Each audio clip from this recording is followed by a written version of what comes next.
qanda belə deyək də qlukozanı artıracaq qidalar qəbul eləməməlidirlər. Bunlar elə banan, bal, sonra xurma, ondan başqa da bütün şəkər məhsulları, şirniyyat məhsulları, eyni zamanda bura kartof, makaron da daxildir. Nəyə görə? Çünki bunlar da tez parçalanan karbohidratlardır. Yəni bunlar da şəkərlərə parçalanır.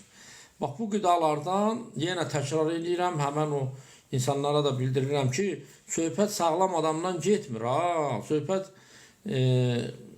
hər bir problemi olmayan, normal adamdan getmir. Söhbət gedir şəkərə meyilliyi olan, cinsi zəifliyi olan, qaraciyərində piylənməsi olan insanlardan.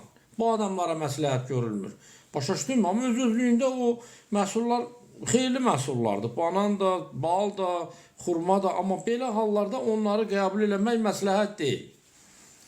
Qərar sizindir. Yəni, mən bir həkim kimi bunu deyirəm və deməyə də əsaslı mənbələrim var.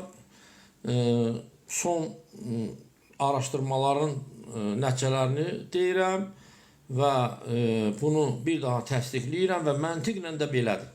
Məntiqlə də belədir. Açıb baxa bilərsiniz Google-dan.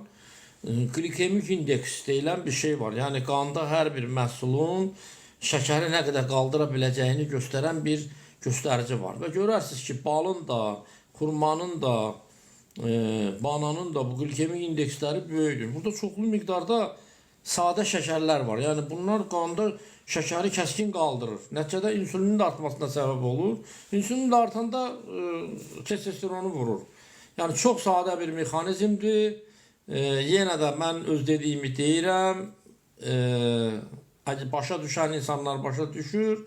Düşməyənlər özləri bilərlər. Yəni, bizim dediyimiz qanun deyil. Biz ancaq insanlara kömək eləmək istəyirik. Nəysə, keçirəm əsas fikrimə. Bunu bir daha təkrarladım. Yəni, şirniyyatdan